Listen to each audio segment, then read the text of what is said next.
Okay, hello everyone. आज के lecture में अपन बात करेंगे chemical environment and chemical shift पर आपके इलेक्ट्रोनेगेटिविटी का क्या इफ़ेक्ट होता है।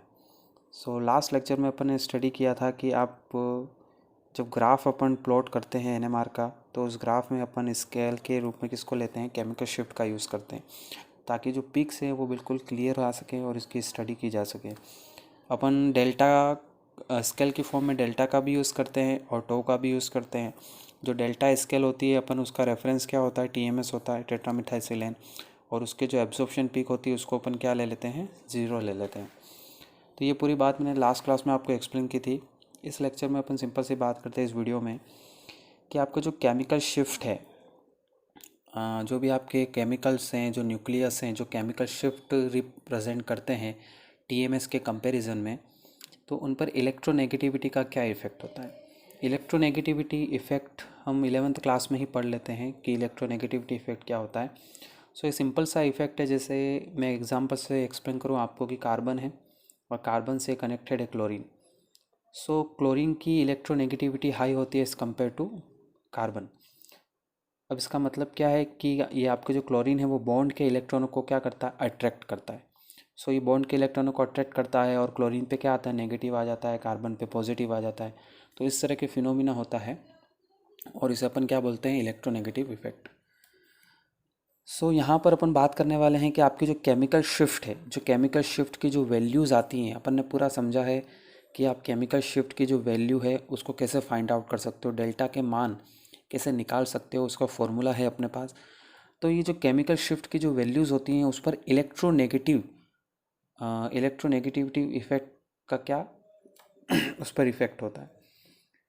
तो सबसे पहले अपन बात कर रहे हैं, जैसे आपके पास ये कोई magnetic field, external magnetic field, और इसके अंदर आपने सैंपल की फॉर्म में आपने ये मॉलिक्यूल रखा है और इस मॉलिक्यूल में ये कार्बन है और यहाँ पर मैंने जो डॉट बनाया ये हाइड्रोजन है। ये हाइड्रोजन के न्यूक्लियस को रिप्रेजेंट कर रहे हैं और यहाँ से कंबाइंड है क्या, एक आपके इलेक्ट्रोनेगेटिव ग्रुप, इलेक्ट्रोनेगेटिव एटम यहाँ पर ऐड है, कंबाइंड है इनसे। इलेक्ट्रोनेगेटिव एटम क्या करेगा कि इस कार्बन से इलेक्ट्रॉनों को अपनी तरफ अट्रैक्ट करेगा। सिंपल सी बात है कि कार्बन के पास इलेक्ट्रॉन की डेंसिटी क्या हो जाएगी, कम हो जाएगी। अब इसके पास इलेक्ट्रॉन डेंसिटी कम होगी तो कार्बन किससे इलेक्ट्रॉनों को अट्रैक्ट करेगा, हाइड्रोजन से करेगा। तो हाइड्रोजन्स के जो इलेक्ट्रॉन है वो भी क्या हो जाएंगे, उनके हाइड्रोजन्स के पास इलेक्ट्रॉन डेंसिटी कम हो जाएगी, है ना, डिक्रीज हो जाएगी। अब इससे इफेक्ट क्या होगा कि जैसे जैसे हाइड्रोजन्स के पास, अपन आप एनएमआर की बात कर रहे हैं या यूँ कहूँ कि अपन पीएमआर की बात कर रहे हैं, तो अपन सिर्फ किसके न्यूक्लियस के बारे में अभी डिस्कस कर रहे हैं, ओनली हाइड्रोजन का न्यूक्लियस। अपना जो पूरा एनएमआर है वो किस पे बेस्ड है, हाइड्रोजन के न्यूक्लियस पर है। ये जो हाइड्रोजन का न्यूक्लियस है इसके पास इलेक्ट्रॉन डेंसिटी कम हो जाएगी और इलेक्ट्रॉन डेंसिटी कम हो जाएगी तो इलेक्ट्रॉन के द्वारा जो इफेक्ट शो होता है आपके शील्डिंग इफेक्ट, ये शील्डिंग इफेक्ट भी क्या होगा, डिक्रीज हो जाएगा। और शील्डिंग इफेक्ट डिक्रीज होगा तो आपके जो हाइड्रोजन न्यूक्लियस हैं वो लो फ्रीक्वेंसी पर ही एब्जॉर्प्शन कर लेंगे। एब्जॉर्प्शन का पूरा जो प्रोसेस है according to field sweep method, मैंने आपको एक्सप्लेन किया था कि जितने ज़्यादा शील्डिंग इफेक्ट होगा उतनी ही हाई फ्रीक्वेंसी पर एब्जॉर्प्शन करेगा आपका न्यूक्लियस। यहाँ पर क्या हो रहा है कि जो इलेक्ट्रोनेगेटिव एटम है ये इलेक्ट्रॉनों को अट्रैक्ट करेगा, तो कार्बन के पास डेंसिटी कम होगी, कार्बन के पास डेंसिटी कम होगी इलेक्ट्रॉन्स की, तो वो हाइड्रोजन्स के इलेक्ट्रॉनों को अट्रैक्ट करेगा या बॉन्ड के इलेक्ट्रॉनों को अट्रैक्ट करेगा, जिससे हाइड्रोजन्स के पास इलेक्ट्रॉन डेंसिटी लो हो जाएगी। और इलेक्ट्रॉन डेंसिटी कम होगी तो डेफिनेटली शील्डिंग इफेक्ट भी क्या हो जाएगा, कम हो जाएगा, डिक्रीज हो जाएगा। और शील्डिंग इफेक्ट डिक्रीज होगा तो जो एब्जॉर्प्शन लो फ्रिक्वेंसी पे हो जाएगा। ठीक है, तो ये पूरा प्रोसेस है। तो आप इस सिंपल सी बात है कि इलेक्ट्रोनेगेटिव इंक्रीज होगी तो एब्जॉर्प्शन क्या होगा, लो फ्रिक्वेंसी पे होगा। बट यहाँ पर अपन जो बात करेंगे वो किसके रेफरेंस में बात करेंगे, टीएमएस के रेफरेंस में, कि आपके जो टीएमएस के रेफरेंस में जो केमिकल शिफ्ट कितना है दूसरे न्यूक्लियस का, है ना। जो टीएमएस के अंदर जो मिथाइल है, मिथाइल के पास जो हाइड्रोजन है वो हाइड्रोजन क्या कर रहे हैं, एब्जॉर्प्शन कर रहे हैं, और उनका, और जो आपके पास दूसरा जो भी मॉलिक्यूल है उसके पास जो हाइड्रोजन है उसके जो केमिकल शिफ्ट में उनके बीच का डिफरेंस कितना है उसकी अपन बात कर रहे हैं।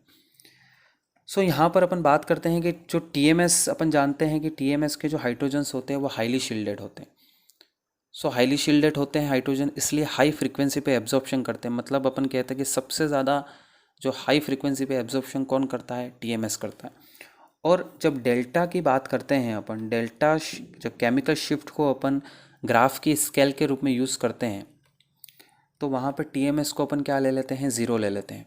तो मैंने टीएमएस को ज़ीरो ले लिया। मैंने ये आपको लास्ट लेक्चर में एक्सप्लेन किया था कि टीएमएस का जो एब्जॉर्प्शन है उसको अपन ज़ीरो मानेंगे, और उसके डिफरेंस को और बाकी जो के मॉलिक्यूल हैं इसके कंपैरिजन में उसके हाइड्रोजन के जो न्यूक्लियस है वो कितना एब्जॉर्प्शन करे, उनके बीच का जो डिफरेंस है उसके अकॉर्डिंग अपन क्या करते हैं, ग्राफ को प्लॉट करते हैं।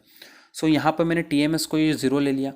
अब यहाँ पे टीएमएस को ज़ीरो लिया है, इसका मतलब ये है कि मैं फील्ड स्वीप मेथड यूज़ कर रहा हूँ, और फील्ड स्वीप मेथड में सबसे ज़्यादा एब्जॉर्प्शन, सबसे हाई फ्रीक्वेंसी पे एब्जॉर्प्शन कौन कर रहा है, टीएमएस, और उसको ही मैंने ज़ीरो ले लिया है। और ये जो है धीरे धीरे, मतलब जैसे जैसे मैं यहाँ पे इस डायरेक्शन में बढ़ रहा हूँ, आपके जो डाउन फील्ड की तरफ बढ़ रहा हूँ, ये सब क्या है, डाउन फील्ड की तरफ मैं बढ़ रहा हूँ, ठीक है ना। ये उतना ही क्या कर रहे हैं, उनसे कम एब्जॉर्ब, मतलब यहाँ पे टीएमएस सबसे हाई, टीएमएस के हाइड्रोजन के न्यूक्लियस सबसे हाई एब्जॉर्प्शन कर रहे हैं, तो आपके जो मिथाइल फ्लोराइड है इसके जो हाइड्रोजन है ये सबसे लो फ्रीक्वेंसी पर एब्जॉर्प्शन कर रहे हैं, है ना। तो ये बात थोड़ा आप ध्यान रखना, तो इसमें कन्फ्यूज़न नहीं होना चाहिए। सो यहाँ पर एक सिंपल सी बात देखने को मिल रही है कि जैसे जैसे इलेक्ट्रोनेगेटिविटी इंक्रीज़ होती है, ये जो मैंने यहाँ पे आपके छोटा सा एक एग्जांपल लिए हैं, जैसे जैसे इलेक्ट्रोनेगेटिविटी इंक्रीज़ होती है वैसे वैसे आपके एब्जॉर्प्शन, हाइड्रोजन का जो एब्जॉर्प्शन की फ्रीक्वेंसी वो क्या होती जाती है, कम होती जाती है ना। वो कम फ्रीक्वेंसी पर एब्जॉर्प्शन करता है।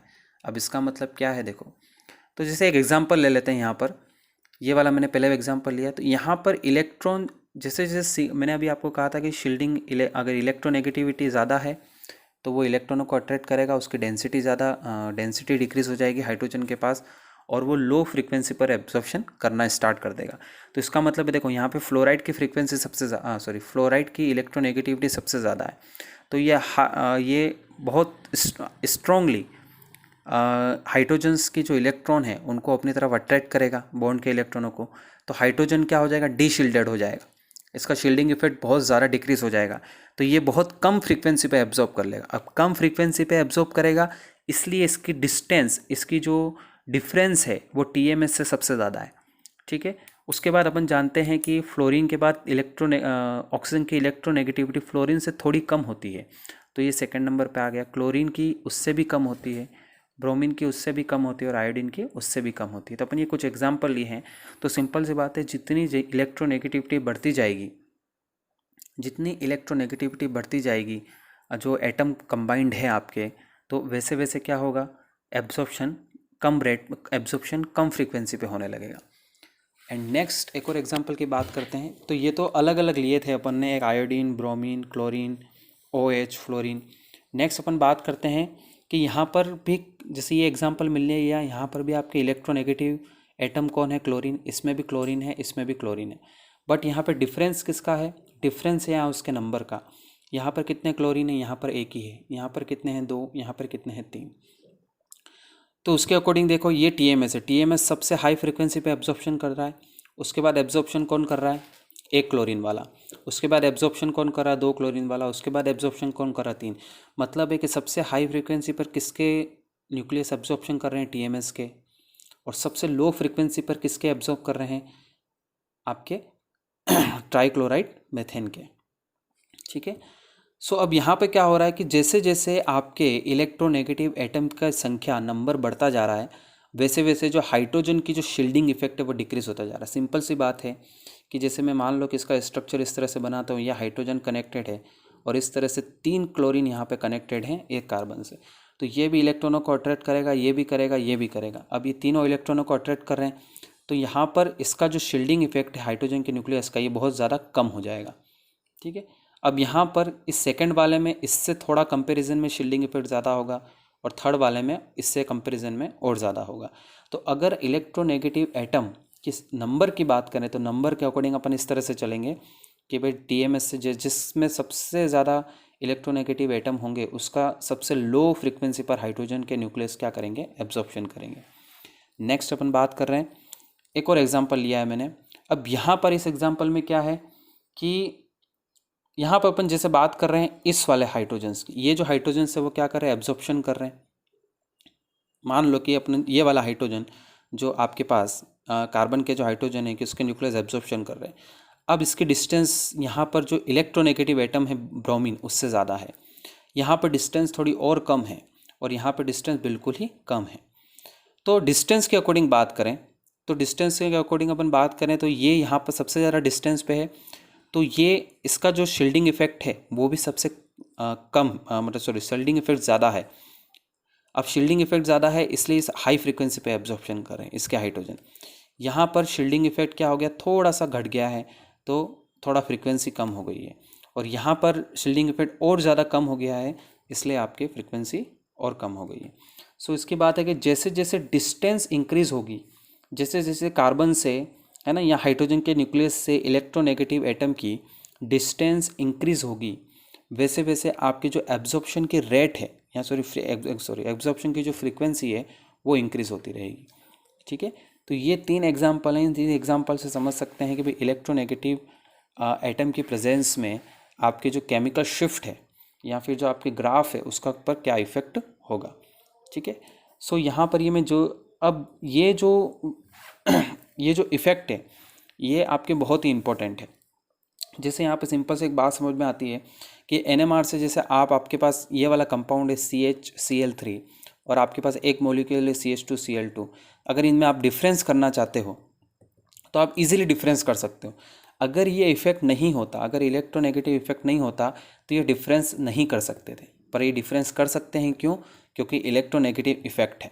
इसकी वजह से इसकी जो डेल्टा की केमिकल शिफ्ट की वैल्यू है वो अलग है, इसकी केमिकल शिफ्ट की वैल्यू अलग है, या डिफरेंस कह दो, डिफरेंस TMS से इसका डिफरेंट है, इसका TMS से जो डिफरेंट है वो अलग है।